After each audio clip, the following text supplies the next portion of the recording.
alors baal ñu dégg nga ay ca Pierre. Damel Meissa Fall président sunu naataange réew la vraie rue. di nuyu Damel. maa ngi lay fay monsieur Faye di nuyu téléspectateurs yëpp di ñaanal waa Sénégal yëpp jàmm. sunu naataange réew la vraie rupture est-ce que day signifier que ni rupture bi ñu doon promettre depuis 1960 ba léegi du rupture yu baax yi yow sa bos mooy bu baax bi. alors damay préciser que ni la vraie rupture depuis 2017 lañ ko adopté dem ak moom élection législative parce que jusqu'à présent li ñuy affiché li ñuy wan jàpp ñu ni Sénégal loolu la soxla dafa soxla lu gën a xóot loolu donc une vraie rupture tey pas une rupture cosmétique. dañuy ñëw au pouvoir ñooñu rupture tamit la ñu promettre woon est-ce que à travers actes yi ñu posé gum gis nga des actes allant vers la rupture tant espérée.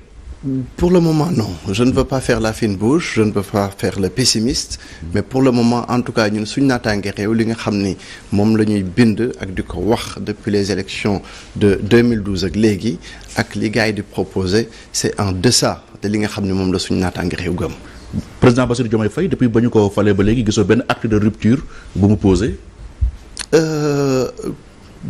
En tout cas ñun suñu naataange réew li ñu tegagum li ñu gisagum yeggagum ñun ci li nga xam ni moom la ñuy xaar. da nga am xel bu tey si régime bu bees bi. duñ ni dañoo pessimiste mais dañoo sceptique il faut ñun ay actes parce que ay discours la ñuy dégg te discours yi bu ñu ko càmbaree dañ ciy gis ay contradictions. ay contradiction nga relever seen discours. xam nga tey jii bu président ñëwee nii. Évoquer la France, rappeler ni France dans sa mission prétendument civilisatrice donc jàpp nañ ni le président kon bu ñëwee en matière de culture dina teg culture vraiment jox ko gëddëm parce que culture ci la consommation nekk ci la lu bari nekk tey jii dañ naan consommation locale production nu mu tudd une économie endogène tout cela mais kooku bu dee joxoo culture gëddëm fi nga bëgg a yegg doo fa yegg donc doo jël culture boole ko ak sport boole ko ak jeunesse suñuy rapport ak Occident su Pastef tey jii tollee fi mu toll c'est parce que Pastef dafa yàgg a dénoncer les rapports ak l'Occident donc l'Occident tey jii bu ñu dominer c'est pas une domination économique c'est d'abord avant tout une domination intellectuelle et culturelle donc bu dee da nga bëgg a jël culture dugal ko foofu ça veut dire que yow amoo réelle volonté dem ci culture bi ba mu jeex dañuy wax panafricanisme dañuy def référence à Cheikh Anta Diop donc je l'ai déjà dit sur un plateau donc bu ñu xoolee Cheikh Anta Diop la quintessence de sa pensée vraiment c'est ce retour à l'africanité donc déjà boo jëlee culture dugal ko foofu néewal ko doole dafay mel ni tey jii waroo nga ak yow li ngay afficher. da nga jàpp ni culture dañ ko waroon jox benn département un ministère plein au lieu que ñu koy rattacher ak sport. ministère plein c'est une question fondamentale. la culture. mais ça changerait quoi te tey jii. ça changerait quoi mu nekk ministère plein ak ministère bu ñu rattaché ak yeneen département lu siy changé. tey jii may ma ñëw boo xoolee tey jii pays yëpp ñu ngi dem ci ay xeetu nationalisme ku ci nekk yaa ngi def ay repli identitaire ku ci nekk yaa ngi jéem a promouvoir sa culture donc ñun. on peut pas vivre à vase clos quand même. certes duñu vivre à vase clos. Oui. mais dañuy critiquer l'occidentalisation mais ñun Sénégal bëgguñu suñu société ñu arabiser ko non plus parce que ba fi ñu toll nii gisuma réelle volonté vraiment de ñu jël suñu africanité assumer ko jusqu'à présent et Pastef su ma xoolee seen ay discours gisuma ci vraiment ay références à l'histoire et à la culture du Sénégal africain là mais balaa may doon africain sénégalais là mësuma dégg benn responsable politique gu Pastef dans quelque discours que ce soit à quelque moment que ce soit mu wax ba def référence justement ci suñuy résistants ci suñuy héros nationaux c'est pas parce que nag dama tudd Damel Meissa Fall. mais Pastef déjà seen siège Mamadou Dia lañ ko tuddee. Kër Maodo. je suis d'accord mais Mamadou Dia c'est une référence dans l'histoire du Sénégal. Mamadou Dia c'est après l'indépendance on est d'accord. mais quand même sénégalais la quand même. je suis parfaitement d'accord. mais tey jii boo ñëwee di wax France tey jii De Gaulle lañ lay wax Charlemagne lañ lay wax Napoléon lañ lay wax nga dem Italie dañ lay wax Gramsci di la wax Mussolini nga dem États-Unis Washington lañ lay wax donc xeexkat yi lañ lay wax ñi nga xam dañu taxaw teg seen bakkan pour que kenn du noot seen askan. Donc boo ñëwee bëgg ñooñu nga bëgg leen a effacer gis naa nag ci discours bi on a fait référence justement aux résistants, on a fait référence même les résistants inconnus parce que man sama bopp xam naa ci, mais il va falloir que culture bi mu nekk une question centrale mënuñu ko rattacher ci ministère de la jeunesse et des sports néewal ko noonu doole. waaw mais culture gis nañu Léopold Senghor doole bi mu ko joxoon ci Sénégal, mais est-ce que permettre nañu tamit ñu franchir benn cap. mais jamono jooju mais France mi ngi taxaw suñu xef donc sans nul doute que amul woon espace bi nga xam ne nécessaire na, mais tey jii dañu am chance su am un président de la République qui s'est proclamé en tant qu'opposant anti-système, donc une rupture avec l'Occident. Donc rupture bi ak Occident en la matière bëgguñu ñu ñëw ñu arabiser ñu. Nous sommes des Africains dañu bëgg mu leer. Donc les wax arabisé wax bi mooy deuxième fois nga koy wax, vous faites référence à quoi? Mais parce que la colonisation orientale mais elle est là.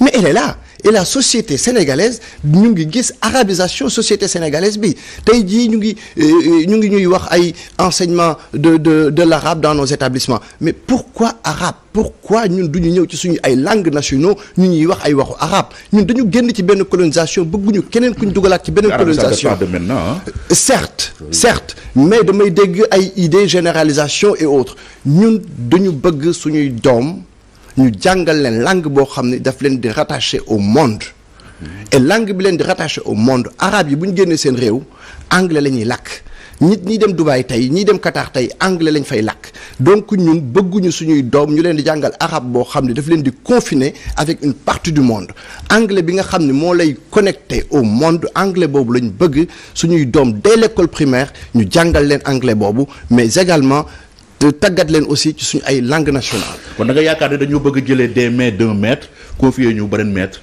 jëluñu ci tubaab bi bëgg ñu confier arabe bi. mais arabe bi ak russe bi. arabe bi ak russe bi parce que dafa mel ni sénégalais yi dañu am structuration mentale pour une soumission. mais la présence russe elle est à relativiser au Sénégal. gisuñu fi une présence russe boo xam ni mën nañu ci teg suñu bët. certes mais nit ñi lan la ñuy wax fi ñu toll nii et puis ay militants Pastef que ni effectivement Sénégal dafa war a génn ci organisation yëpp sax rapproché wu Mali Guinée Niger. Donc mais le militant Pastef bu ñu koy wax sa engagé wul l'instance dirigeante de Pastef. certes mais jusqu'à présent amuñ ci benn xeetu clarté en la matière. amuñ ci benn xeetu clarté donc il y a une fascination pour la Russie wax naa ko fii yàggul lool nee naa la man am naa 15 visas pour la Russie et j'ai été en Russie 26 fois gisuma Sénégalais bu ko def avec ses propres moyens et loolu samay moyens laa koy defee pour mes écritures pour ma connaissance du monde comme ni may demee Ukraine également donc ces Russes là seen réew yooyu amul lenn lu fa nekk loo xam ne russe ko produire donc bu ñuy rattacher Sénégal di ko wutal ay partenaires il faut que ñu xool loo xam ne si mënal nañu Sénégal dara. oui Salma. oui dama dégg muy waxu arabisation mais man bizarrement dégguma benn yoon ci programme wala ci campagne yu Pastef ñuy wax lu ni mel parce que ñoom li ñuy wax mooy. dañuy introduire langue yi nga xamante ni moo am Sénégal suñu ay langues nationaux ci éducation bi bokk na ci volet boo xamante ne en tout cas jox nañ ko dayoo lool que nga nekk tukuleur séeréer pël yi nga xamante ni moom la ñuy làkk moom la ñuy jël introduire ko au-delà de ça aussi jël li nga xamante ni mooy suñu ay cëslaay ci l'islam aussi dugal ko ci éducation bi donc li ngay wax nii je me demande fan nga ko dégg wala fan nga ko lire wala da nga dégg benn ku bokk ci Pastef wax ko. xam nga soxlawul waa Pastef wax ko observateur là de ma société xam nga man may wax 2015 après une tournée à travers le pays que le salafisme est au Sénégal boobu kenn waxul Pastef kenn waxul salafisme au Sénégal les enregistrements sont là damay observer sama société gis ni j'ai été dans des régions du Sénégal yoo xam ni pratique religieuse bi bokkul ak man ni ma ko xamee donc j'ai senti qu'il y avait quelque chose dans cette partie du Sénégal là mani leen tant que defuñu un aménagement du territoire équilibré investir dans certaines régions bu mu ñu jaaxal bu ñu yeewoo suba ñu ne ñu salafisme bi mu ngi dugg ci réew mi. donc étincelle la ñuy xaar. salafisme bi ak arabe bi ban rapport la am. xam nga su ma nee arabisation bi. waaw tey jii ñun ñëpp Sénégal lañ juddoo fi la ñu màggee. donc am na xeetu habillement yoo xam ni ak xeetu expression yoo xam ni amul woon ci réew mi. man fi laa juddoo fi laa màggee donc di dégg mag ñi buñ lay nuyu sax ni la mbaa jàmm nga am nga tontu leen jàmm rek mais tey jii mbaa jàmm nga am su ma ko waxee nit dañ may xool avec un air bizarre mais kii moom fan la dëkk mais man sénégalais laa wolof laa. waaw mais pourquoi nit ki bu solee costume cravate ça ne gêne personne mais bu solee yére wolof bàyyi si kii moom xaw a cëkkal tubayam ñu ne waa kii salafiste la. non bu ñu dugg ci confusion. C'est pas parce que tout simplement dama ni accoutrement bi moo tax ma ni salafisme parce que en même temps su ma defee une tournée du Sénégal damay wax ak doomu aadama yi. sans intermédiaire donc defuma ko ak moyen état. defuma ko ak moyen kenn moyen suñ naataangi réew laa ko defee donc les observations yi nga xam moom laa def ci société occidentale ba bind le journal de l'Afrique en France silence on dénigre par rapport aux médias français donc observation yooyu laay def ci sama société te bi may wax naan par exemple les salafistes li leen intéressé ce n'est pas l'Afrique du Nord mais mooy dem jusqu'au Cap au moins mët na 25 ans donc question observation la question analyse la déglu discours yi di sentir li nga xam ne moom mooy ñëw et damay wax ak sénégalais yi damay wax ak say mbokku journaliste par rapport à la culture africaine mais boo waxee jëm ci lu vraiment suñu africanité mais dañ la naan non loolu weesu na dugg na fii génn fi mais tey jii un sénégalais yor ay rasta mais yenn sénégalais ñoo ko dul dingat combien de sénégalais. moo tax yow nga génne say bës. ay rasta non damay laaj tout simplement. sans nul doute que loolu moo tax mosuma doon ministre ci réew mi. sa rasta yi. mais bien évidemment c'est aussi simple que ça. alors ñun bu ñu bëggee wax ni ñun ay africains la ñu ni ñun dañuy désoccidentaliser wu. donc du ñu jugee foofu wuti feneen il faut que ce soit clair. il faut ñu xam nga doo ànd ak nit ba pare di ko dugal souvent ci ay explications donc su samay militants waxee jàkkaarloog ay nit chaque fois donc wax a expliquer ci rasta yi donc mu leen di retarder dans leur démarche donc am na loo xam ni moomatoo ko ci sa bopp mais cette identité nègre là man moom laa gëm moom laay promouvoir te loolu laa bëgg Sénégal ak Afrique assumer. damay seetaan LCI le sommet des BRICS donc ñoom ñëpp nee nañu le schéma occidental du schéma bi nga xam moo gën c'est des sociétés dépravées ainsi de suite mais ils étaient tous en costume et les journalistes de LCI mais ils trouvaient ça risible donc dañuy génn ci schéma occidental bi mais ñoom ñëpp en fait ñu ngi ci avec leurs habits occidentaux donc bëgguma Sénégal bu ñu tëj xam nga ko def 160 villes à travers le monde ak sa alalu bopp di dem Ukraine bi nekk tey ji en guerre dem naa fa 2 fois te bu neexee yàlla mois d'avril bi à la fin du mois d'avril pour samay écriture damay delluwaat Ukraine donc kooku tëjuwul te bëggul Sénégal. ah si yow mii di woote repli identitaire kay. tëjuwul da nga tëju kay. non wootewu ma. ah mais bien sûr. non yow ba fi toogee ba léegi promotion repli identitaire nga ñuy defal. mais Pierre Édouard xam nga ni loolu xëy na da nga may cokkaas nii rek mais xam nga ni man quand même. en matière d'ouverture au monde yaakaar naa ni tey jii ci acteurs politiques yi dama koy waxaat 160 villes à travers le monde kooku waxul repli identitaire mais su ma demee ay Cuba dem ay Porto Rico dem ay Brésil donc dem États-Unis gis ni réew yi nga xam ne yëpp dañu taxaw ku ci nekk ci sa ànd nga toog donc su ma wëree loolu man su ma ñëwee Sénégal donc gis ni schéma boobu mu ngi fonctionner feneen donc ci schéma boobu la bëgg sama réew actualisé loolu la ñuy woo aussi mais dans le même temps parce que damay fay Ousmane Sonko si loolu la ñuy woo dañoo war a compter sur suñuy propre force avant de ñuy ubbeeku ci àdduna bi parfaitement mais dama bëgg un schéma clair wax ju du ay discours wax ju du ay déclaration d'intention bu ñu def xam nga ñëw nañu ni donc la mission prétendument civilisatrice de la France je suis d'accord mais maintenant nañ ñu tegal lu clair en matière de culture en matière d'éducation ñu mën a teg ci suñu baaraam parce que quand même dans les discours de Pastef on ne ressent pas aucune appétence pour la culture. En tout cas, sentiruma ko ci seen ay discours. Donc c'est un constat. Et je le dis maintenant su dee waa Pastef dañu yey ci côté boobu je serai le plus heureux de la terre. waaw. l'autre côté Pape Sané d'abord. voilà non man par rapport ak li muy wax l'arabisation à outrance là c'est pas un phénomène nouveau c'est-à-dire ce qui se passe. face aux caméras. waaw man ce qui se passe si sunu société bi c'est pas un phénomène nouveau monsieur Fall dama bëgg xam ndax entre 2001 à nos jours.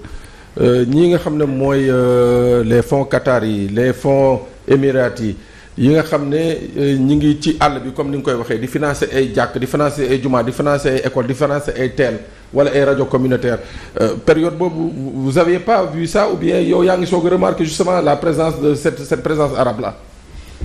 Alors dañuy retirer le terme à outrance. parce que utilisé wu ma ko donc je retire ça. Donc dama ni une arabisation de notre société. Tout simplement. Donc c'est un constat que j'ai fait depuis très longtemps parce que jàppuma dans une société même si j'ai eu à enseigner donc auprès d'une université américaine donc de Syracuse. Leur session noire yu ñu doon ñëw di def Paris ma ñëw professeur bi ni ma asalaamaaleykum ma ne ko maa ngi fi rek jàmm rek mu ni ma mais pourquoi tontuwoo ma ci noonu ma ne ko mais ay américain laa jàkkaar loolu américain yi donc man su may wax ak ñoom ci sama kàllaama bi ma nàmp ci sama ndey sama kàllaama réew ci laay wax ak ñoom ñu xam ni man am naa kàllaama même bu dee je fais partie de la oumma islamique dafa am aussi fu ma bokk avant tout balaa may doon musulman donc sénégalais là ay sénégalais ñoo ma jur donc le constat c'est pas une question d'outrance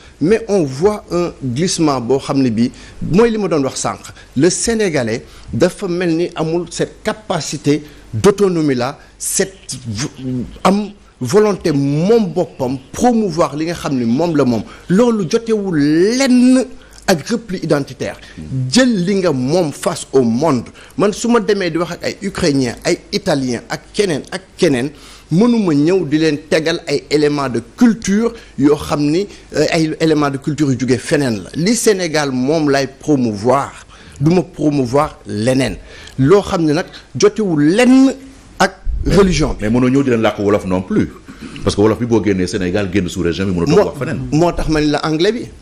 donc connecté suñuy doom ak loo xam ne si justement day tax ñu mën a wax. bépp doomu aadama mais dugal bilingue bi bokk na aussi ci seeni objectif jàngal anglais yi xale yi dès le bas âge. loolu dañ ciy sant yàlla parce que kooku bi ko suñu naataange réew di wax 2012 fii ci hôtel Terrou bi ni dès l'école primaire justement suñuy doom ñu jàngal leen anglais et au fur et à mesure ñu génn. ci français bi parce que français bi ñu nag sous région bi la ñu nag belge yi la ñu nag québécois yi la français bi connecté wuñu au monde donc ñu jël li nga xam ne 300 millions de locuteurs quand même. certes mais àddina bi le monde entier nag ñoom anglais la ak espagnol. Absolument. C'est majoritaire donc ñu connecter le Sénégal au monde et pas. mais Pierre aussi.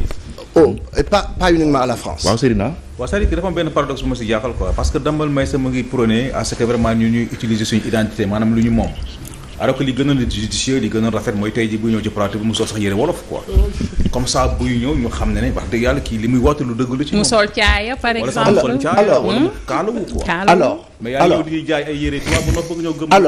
alors kooku dafay nekk une vision très très réductrice de mon propos très réductrice de mon propos.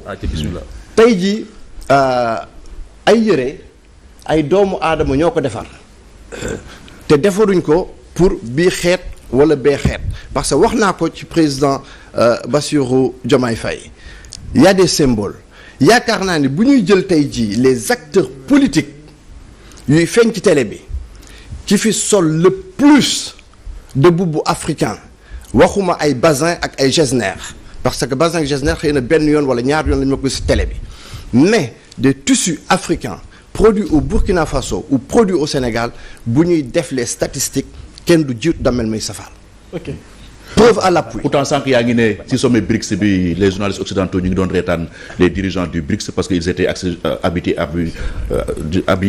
à l'occidental. Justement. Ah, mais voilà. Justement. mais da nga jël loolu dafa mettre ko xam nga tey jii. da nga ni repli identitaire donc c'est la preuve que nekkuma ci repli identitaire n'est-ce pas mais. bu ngeen demee village vous reprochez aux responsables du BRICS de ne pas s'habiller je ne leur reproche rien c'est le constat tout simplement justement journalistes yi tey jii bu ngeen tey jii bu ngeen demee Thiès def une petite enquête dinañ leen ni Damel Meïssa Fall en 2012 ou 2013 moo fi produire une centaine de paires de chaussures offrir ko aux meilleurs élèves de 5 établissements de Thiès des produits yoo xam ni suñu ay artisans ñoo ko defar c'était quoi? C'était pour inciter l'éducation nationale à s'approprier de la démarche pour que ñu tàggat suñu ay doom sur le consommé local kooku suñu naataange réew c'est le seul parti politique au Sénégal bu ko mës a def. beneen parti mësu koo def. Moussa Sène. voilà monsieur Falla Damel Fall yow man li ma jaaxal mooy lan moo la gêné. C'est-à-dire ci rupture bi nga xamante ni moom la parti Pastef di incarné parce que dama la dégg sànq ngay naan day critiquer Occident bi et yow miy woote la vraie rupture lan nga ñu mën a tegal sur la table loo xamante c'est convaincant comme rupture en fait. rupture Pastef gêné wu ma c'est parce que tout simplement dafa nekk en deçà aspiration suñu naataange parce que tey jii. bu ñu jëlee ci wàllu corruption parce que ñun foofu la ñuy départ réew mi kenn mënu ko liggéey kenn mënu ko defar te xeexoo corruption à la racine c'est la mère des batailles et en matière de corruption Pastef ak parti yu ko fi jiitu yépp amul lenn lu ñu teg ci table bi ay protocole clair précis ba l'usager par exemple de la circulation mën a xam ni moom ak policier bi lii lañ seq. mais xaaral ba gis leen en œuvre gouvernement boo xam ne kenn installé gu ko nga commencé juger. Pierre may ma loolu teelul demel Pierre may ma yeggalee. allez-y waaw. projet bi. depuis ñaata at ñu ngi wax projet bi. donc projet bi clair na pour ñoom sans doute donc normalement. lire nga ko projet bi normalement. lire nga ko normalement mais parce que projet di suñu fu ñu mën a lire projet bi. projet bi kay mi ngi partout Damel. projet bi dañ koy dégg le programme lire nañu ko mais gisuma ci de manière rigoureuse noir sur blanc lii la ñuy def avec les forces de défense et de sécurité lii la ñuy def avec l'administration territoriale lii la ñuy def avec les politiques te tey jii suñu naataange réew soo ko nee l'administration territoriale mu wax la soo ko nee les réussites financières mu wax la liñ ci bind dafa clair seulement nag. comme dañ nekk en politique suñu ay proposition duñ ñëw di ko étaler le moment venu ba ku ci nekk même la corruption intellectuelle la corruption morale bu ci nekk suñu naataange réew bind na ci lu leer bi ñu koy wax ba say ay mbokk journaliste ni yow mi yaa ngi bëgg a nekk dictateur parce que suñu naataange réew suñu xel jàppul mag kilifa wala bokk ku ñuy woowee kilifa toog ci télé wax lu ko neex ñu teg ci 1 mois mu ñëw wax leneen loolu ñoo ngi ci ay corruption morale corruption de nos enfants parce que ñu ngi leen di renvoyer des images catastrophiques nga nekk sa kër di yar sa doom ci dëgg ak dëggu muy seetaan kilifa ci télé bi wala ku ñuy woowee kilifa mu wax lii tey suba mu wax lale pour ñun xeetu nit ñooñu amuñu place ci télé yi après nag libre à chaque organe muy invité ko neex ñun suñu naataangi réew loolu la ñu gëm toujours. mais nee nga proposé nga mieux sur la corruption que Pastef mais sénégalais yi Pastef la ñu plébiscité pas yow sa programme. mais parce que tout simplement suñu naataange réew as. candidat donc ça signifie que donc suñu naataange. li Pastef teg sur la table li mu proposé sénégalais convaincre na sénégalais yi. suñu naataange réew candidaté wul pour élection présidentielle 2024 donc mënuñoo comparer de ce point de vue là. ah mais yaa ngi comparé depuis tout à l'heure. mënuñu. lii la Pastef proposé man lii laa proposé. mais dama nga nekk ci benn dualité ak Pastef. dama ni sénégalais yi mënuñoo comparer. parce que tout simplement ñun ñëwuñu participer à la compétition présidentielle et surtout ay propositions suñu naataange réew sénégalais yi mënuñ cee teg baaraam concrètement ci lépp parce que dañ nekk ci réew li may wax corruption morale bi donc pillage intellectuel bi plagiat bi donc bu ñu demee ba nga xam ne am nañu justement cette assise là surtout cette présence médiatique ba ñëpp mën a ràññee suñu naataangee réew su boobaa suñu ay proposition dinañ ko teg ci table bi te kenn du ko mën a approprié wu loolu moo tax dañ ci joxe nii rek ay bribes nit ñi mën a am une idée fi nga xam ni foofu lañ jëm. nga koy expliquer clairement sénégalais yi mën koo adopté. dinañ ci yegg bu neexee. mais taxaw rek ne bu ma ko waxee damay plagier loolu dafa yomb trop. kooku monsieur Faye buñ ci yeggee. yaakaar naa buñ ci yeggee. candidat déclaré na woon en 2012. est-ce que mos na dem ci ay élections. buñ ci yeggee bu neexee yàlla donc xam nga boo may posé boobu question ça veut dire que mooy li may wax présence médiatique bi nga xam ni bëgg nañu ko am assise bi ñu bëgg am ci médias yi amaguñu ko. ndaxte il faut commencer par être un politique résident d'abord. dem nañ élection locale. am nañ koy conseils municipaux fi may wax ak yow nii. oui dem nañ élection législative 2017. bii. ñaata député nga am. bii du ma citer benn ministre. bi trois député la législative yi. bi 3 anciens ministres. di am 6000 voix. ay conseillers présidents di am 6000 voix wala 4000 voix. dans le cadre de coalition. ak ay moyens yu largement supérieurs à nos moyens suñu naataange réew a obtenu 12000 voix. te xamoo sax sama sant. waaw man ne am nga député n'est-ce pas. amuñu député. d'accord mais am nañu 12000 voix te yéen ñi ñëpp kenn xamuma ci. n'est-ce pas. ok yow yaa ma xam. yow yaa ma xam. awma benn visibilité. awma commencer par résider au Sénégal. France ngay nekk. présence médiatique mënul bokk ak ñeneen. awma benn visibilité. te pourtant am naa 12000 voix. donc lu ndaw la ma doon wax. pendant justement la campagne 30 secondes yooyu ou 1 minute yooyu donc sénégalais ñu ci dégg jox nañu ci 12000 voix sachant que suñu ay éléments de propagande dama koy fàttaliwaat ñu ngi leen jot à 48 heures justement du scrutin et surtout nous n'étions pas présents dans tous les bureaux sur le territoire national te xam nga di képp ku teewul ci bureau yi gars yi say vote sama yaay ji ma jur fekkul sama bulletin ci bureau waaw on va pas refaire cette élection là Damel Maïssa rapidement le temps. non c'était simplement pour dire. à Salma que suñu naataange réew dem na élection suñu naataange réew ñuy dégg discours am na lu leen ci doy. politique de natalité bu Sénégal nekk na tamit si day devenir très souvent si say discours ban attente nga si am ak nouveau régime bi. ay interrogation parce que gis nañ fay acteurs politiques yuy def évoquer très souvent la présence des Guinéens sur le territoire national.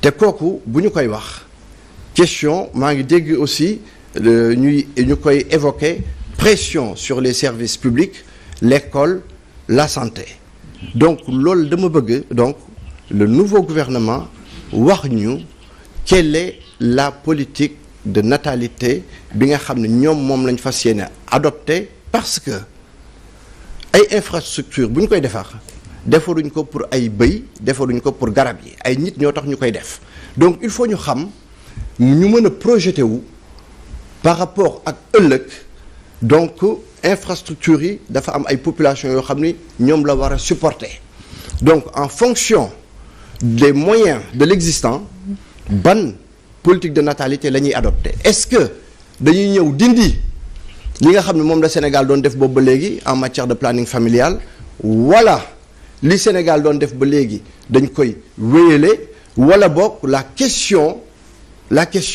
day nekk une question tabou boo xam ni kenn mënu ko laal. sama question est-ce que da nga yaakaar ni on fait trop d'enfants au Sénégal. ce n'est pas de cette manière-là que je me suis exprimé.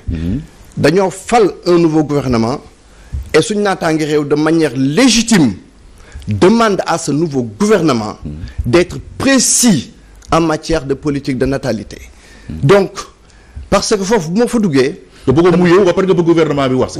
maa ngi la posé question léegi nga bëggoo si répondre. non est-ce que da nga jàpp le Sénégal lu ñuy dafa bëri wala déet. j'interroge et je suis légitime dans justement cette interrogation là dama bëgg suñu gouvernement wax ñu par rapport au futur parce que bëgguma suñu réew nekk toujours ci politique de rattrapage école doyul hôpital doyul tali doyul dara doyul ñépp a ngi koy wax léegi loolu bu doyul c'est par rapport à la population la doyul donc il va falloir que le nouveau gouvernement wax ñu en la matière lan mooy politique am de manière claire simple bis bu ko waxee ñun en tant qu'opposant ñu mën a réagir par rapport ak li nga xam ne moom le gouvernement bi wax est-ce qu'on efface ce qui fut ou alors est-ce qu'on garde ce qui fut la question elle est simple. ñoom la ñu fal nañu day poser question mais président bi am ñaari soxna moom yaakaar naa est-ce que dina limiter njur gi yaakaaru moo ko de Seydina Aïcha. bon peut-être par rapport ak identification bi mu wax ne waa Pastef amuñu ko parce que maanaam bu ñuy wax des fois doo gis benn africain bu ñuy mettre en exergue wala benn sénégalais bu ñuy mettre en exergue sànq yaa ngi ko doon jox Mamadou Dia Mamadou kii nu nga def sax. jàkkaarloo caméra bi Seydina. Mamadou Dia. Mamadou Dia effectivement waaw. c'est ça léegi bon naka la mën a gisee par rapport ak décision yi nga xam ne Ousmane Sonko njëkk a jël ba mu nekkee mairie bu Ziguinchor maanaam lépp loo xam ne ay tour la woon nekk ci biir dëkk ba ay rue Général de Gaulle ay rue Lieutenant Trust l'avenue xaw ma du capitaine Chevalier loolu yëpp mu daal di koy ngéntewaat duppee ko ay Sénégal ay africain ay nit ñoo xam dañ leen ràññee seen biir réew. ba finalement Cour suprême ñoo mujjee jël décision daal di koy annuler loolu naka la ko gisee moom. Damel est-ce que amul identité. kooku suñ naataange réew bi mu koy wax yàgg na que ni suñuy mbedd dañ ko war a tuddee suñuy nit yàgg na. da ngeen ko wax. Sonko daf kaa jëf. c'est ça non parce que dafa wax ne waa Pastef amuñu identité. amuñu référence. bàyyi ma yegg si. monsieur Faye. te dalal nga ma fi. ma ne la suñu mbedd ñuy tuddee rue X 22X. te même bu dee tuddewuñu leen des personnages historiques mais dañu am ay enseignants dañu am ay médecins ay infirmiers nit ñoo xam dañoo def ci askanu Sénégal ba Sénégal mën a toll tey jii fi mu toll donc ñooñu mbedd yi ñu tuddee X ak Y mbedd yooyu nañu leen ko tuddee ay sénégalais kooku suñu naataangi réew daf ko mës a défendre naa ko ci sa plateau donc côté boobu. may nga ma opportunité ma ñëw foofu parce que bu tubaab bi ñëwee saaga suñuy maam ni ñu tirailleur lan lay tekki. qui tire ailleurs donc bu ñu ñëwee 21e siècle leader politique panafricaniste nationaliste approprié wu terme une insulte de l'Occident vis-à-vis de nos ancêtres suñu xel mënu ko jàpp. leneen lu mu def pour tudde ay doomu Sénégal dañ ci ànd à 200%. tuddewul tirailleur mais tuddee. rue Thiaroye 44 lañ ko tuddee mais pas des tirailleurs. mais en tout cas dans les discours donc ba léegi nii c'est le terme tirailleur moom la ñu utiliser mais ñun Thiaroye 44 mais nañ ci ñëw man wax naa ko ci télé et je l'assume aujourd'hui encore les tirailleurs ne sont pas nos références. Ah bon? Les tirailleurs tubaab bi la ñu xeexal nañ waxante dëgg que ñu bëgg ko ñu bañ ko guerre tubaab bi lañ def donc les tirailleurs tout au plus ils sont des victimes mais pas nos héros na leer ci bopp et dañu flouer bopp sénégalais yi ci ay tappale ci ay caaxaan mais loolu lépp c'est l'héritage colonial ñoom Senghor au passage donc ñun tirailleurs yi. loolu boo gisee ku bëgg ñëw génnee héritage boobu teg ko fële ko quand même da ko war a encourager. absolument mais est-ce que Pastef de ce point de vue là nee na justement day ñëw jël tirailleurs yi delloo leen seen place c'est-à-dire place de victime. Ils ont été victimes de cette colonisation là ils ont été victimes de ces guerres là mais ils ne sont pas les héros du Sénégal peut-être héros de la France mais pas du Sénégal. merci nañuy waxante dëgg. jërëjëf Damel. Damel Meïssa Fall président parti sunu naataange réew la vraie rupture nga nekk écrivain aussi donc ñu ngi lay gërëm bu baax si li nga ñëw wi si sunu invitation. jërëjëf monsieur Faye malheureusement amuñu woon temps aborder sujet yëpp mais waxtaan bi quand même c'était intéressant et instructif ñu ngi lay gërëm bu baax. jërëjëf monsieur Faye may dellu di nuyu téléspectateur Walfadjri yëpp di leen gërëm di leen sant. parce que yaakaar naa ni espace bi Walfadjri may suñu naataange réew bi mu sosoo ba léegi amul beneen média bu ko may donc dañ leen ciy gërëm di leen sant bu baax a baax. jërëjëf Salma oui Pierre waxtaan bi c'était intéressant waxtu wi xoj nañu bu yàgg mais on était toutes passionnées donc intéressant woon na di la jaajëfal